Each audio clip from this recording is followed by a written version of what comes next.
ನಮಸ್ಕಾರ ಸ್ನೇಹಿತರೆ, voice of ಕೃಷಿ ಯೂಟ್ಯೂಬ್ ಚಾನಲ್ಗೆ ನಿಮಗೆಲ್ಲರಿಗೂ ಸ್ವಾಗತ.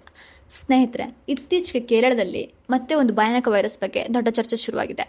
ಅದುವೇ ಮೆದುಳು ತಿನ್ನುವ ವೈರಸ್. ಹೌದು, ಇದು ಮೆದುಳಿಗೆ ಸೋಂಕನ್ನು ತಗುಲಿಸಿ ಜೀವಕ್ಕೆ ಅಪಾಯ ತರುವಂತಹ ಒಂದು ಕಾಯಿಲೆ ಆಗಿದೆ. ಹಾಗಾದ್ರೆ ಏನಿದು ಈ ವೈರಸ್? ಇದು ಹೇಗೆ ಹರಡುತ್ತೆ ಮತ್ತು ನಾವು ಹೇಗೆ ಸುರಕ್ಷಿತವಾಗಿರ್ಬೋದು? ಬನ್ನಿ, ಇವತ್ತಿನ ಈ ವಿಡಿಯೋದಲ್ಲಿ ಇದರ ಬಗ್ಗೆ ಸಂಪೂರ್ಣ ಮಾಹಿತಿಯನ್ನು ನೀಡ್ತಾ ಇದ್ದೇವೆ. ನಮ್ಮ ಚಾನೆಲ್ ಅನ್ನ ಸಬ್ಸ್ಕ್ರೈಬ್ ಮಾಡಿಕೊಳ್ಳೋದನ್ನು ಯಾವುದೇ ಕಾರಣಕ್ಕೂ ಮರಿಬೇಡಿ. ಈ ಮೆದುಳು ತಿನ್ನುವ ವೈರಸ್ ಎಂದು ಕರೆಯಲ್ಪಡುವ ಕಾಯಿಲೆ ವಾಸ್ತವವಾಗಿ ವೈರಸ್ನಿಂದ ಬರೋದಿಲ್ಲ.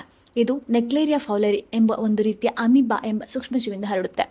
ಈ ಅಮೀಬಾ ಸಾಮಾನ್ಯವಾಗಿ ನಿಂತ ಬೆಚ್ಚಗಿನ ನೀರಿನಲ್ಲಿ ವಾಸ ಮಾಡುತ್ತೆ. ಉದಾಹರಣೆಗೆ ಕೆರೆಗಳು, ನದಿಗಳು, ಕೊಳಗಳು ಮತ್ತು ಸರಿಯಾಗಿ ಸ್ವಚ್ಛ ಮಾಡಂತಹ ಈಜುಕೊಳಗಳಲ್ಲಿ ಹೆಚ್ಚಾಗಿ ಕಂಡುಬರುತ್ತೆ. ಇಲ್ಲಿ ಒಂದು ಪ್ರಮುಖ ವಿಷಯವನ್ನು ನೀವು ನೆನಪಿಟ್ಕೊಳ್ಬೇಕಾಗುತ್ತೆ. ಈ ಅಮೀಬಾ ಇರುವ ನೀರನ್ನು ಕುಡಿಯೋದ್ರಿಂದ ಮನುಷ್ಯರಿಗೆ ಯಾವುದೇ ಸೋಂಕು ತಗೊಳ್ಳೋದಿಲ್ಲ. ಆದರೆ ಯಾರಾದರೂ ಕಲುಷಿತ ನೀರಿನಲ್ಲಿ ಸ್ನಾನ ಮಾಡುವಾಗ ಅಥವಾ ಈಜುವಾಗ ಈ ಅಮೀಬಾ ಮೂಗಿನ ಮೂಲಕ ದೇಹವನ್ನು ಪ್ರವೇಶ ಮಾಡಿದರೆ ಅಲ್ಲಿಂದ ಅದು ನೇರವಾಗಿ ಮೆದುಳನ್ನು ತಲುಪಿ ಅಲ್ಲಿ ಗಂಭೀರ ಸೋಂಕನ್ನು ಉಂಟು ಮಾಡುತ್ತೆ. ನಂತರ ಇದು ಮೆದುಳಿನ ಕೋಶಗಳನ್ನು ತಿನ್ನಲು ಪ್ರಾರಂಭ ಮಾಡುತ್ತೆ.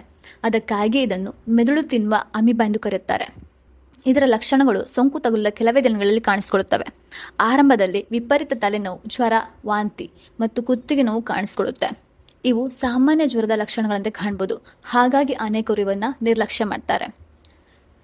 ಆದರೆ ರೋಗವು ಮುಂದುವರೆದಂತೆ ಕುತ್ತಿಗೆ ಬಿಗಿತ, ಮೂರ್ಛೆ, ಅಸ್ಪಷ್ಟ ಮಾತು ಮತ್ತು ಕೊನೆಗೆ ಕೋಮಾ ಸ್ಥಿತಿಗೆ ತಲುಪುವ ಸಾಧ್ಯತೆ ಇರುತ್ತೆ. ಈ ಕಾಯಿಲೆಗೆ ಯಾವುದೇ ನಿರ್ದಿಷ್ಟ ಚಿಕಿತ್ಸೆ ಇಲ್ಲ. ಹಾಗಾಗಿ ಇದಕ್ಕೆ ತುತ್ತಾದವರಲ್ಲಿ 97% ಜನರು ಸಾವನ್ನಪ್ಪುವ ಸಾಧ್ಯತೆ ಇರುತ್ತೆ. ಆದರೆ ಭಯಪಡುವಂತಹ ಅಗತ್ಯ ಇಲ್ಲ. ಈ ಕಾಯಿಲೆನ ತಡೆಯಲು ಕಠಿಣ ಮುನ್ನೆಚ್ಚರಿಕಾ ಕ್ರಮಗಳನ್ನು ತೆಗೆದುಕೊಳ್ಳಬಹುದು. ಕೇರಳದ ಆರೋಗ್ಯ ಸಚಿವೆ ವೀಣಾ ಜಾರ್ಜ್ ಅವರು ಸಹ ಸಾರ್ವಜನಿಕರಿಗೆ ಈ ಬಗ್ಗೆ ಎಚ್ಚರಿಕೆಯನ್ನು ನೀಡಿದ್ದಾರೆ. ನಿಮ್ಮ ಸುರಕ್ಷತೆಗಾಗಿ ಈ ಕೆಲವು ವಿಷಯಗಳನ್ನು ನೆನಪಿನಲ್ಲಿಟ್ಕೊಳ್ಳಿ. ನಿಂತಿರುವ ಅಥವಾ ಸ್ವಚ್ಛ ಮಾಡದ ನೀರಿರುವ ಕೆರೆಗಳು ಅಥವಾ ಕೊಳಗಳಲ್ಲಿ ಈಜುವುದನ್ನು ತಪ್ಪಿಸಿ. ಈಜುವಾಗ ಅಥವಾ ಸ್ನಾನ ಮಾಡುವಾಗ ನೀರು ಮೂಗಿನೊಳಗೆ ಹೋಗದಂತೆ ಜಾಗರೂಕರಾಗಿರಿ. ಸ್ನಾನ ಮಾಡಲು ಅಥವಾ ನೀರನ್ನು ಬಳಸಲು ಶುದ್ಧವಾದ ನೀರನ್ನೇ ಉಪಯೋಗಿಸಿ. ಈ ಕಾಯಿಲೆ ಅಪರೂಪವಾಗಿದ್ರೂ ಕೂಡ ಇದರ ಅಪಾಯವನ್ನು ನಾವು ನಿರ್ಲಕ್ಷ್ಯ ಮಾಡಬಾರ್ದು. ನೀರಿನ ಸುರಕ್ಷತೆ ಮತ್ತು ಸ್ವಚ್ಛತೆ ಬಗ್ಗೆ ಜಾಗರೂಕರಾಗಿದ್ದರೆ ಈ ರೋಗದಿಂದ ನಾವು ದೂರ ಇರಬಹುದು. ಈ ಮಾಹಿತಿ ನಿಮ್ಮ ಸ್ನೇಹಿತರು ಮತ್ತು ಕುಟುಂಬದವರಿಗೆ ಕೂಡ ಉಪಯುಕ್ತವಾಗಬಹುದು. ಹಾಗಾಗಿ ಈ ವಿಡಿಯೋವನ್ನು ಅವರೆಲ್ಲರ ಜೊತೆ ಶೇರ್ ಮಾಡಿಕೊಳ್ಳಿ.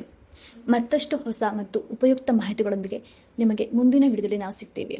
ಅಲ್ಲಿವರೆಗೆ ಧನ್ಯವಾದಗಳು.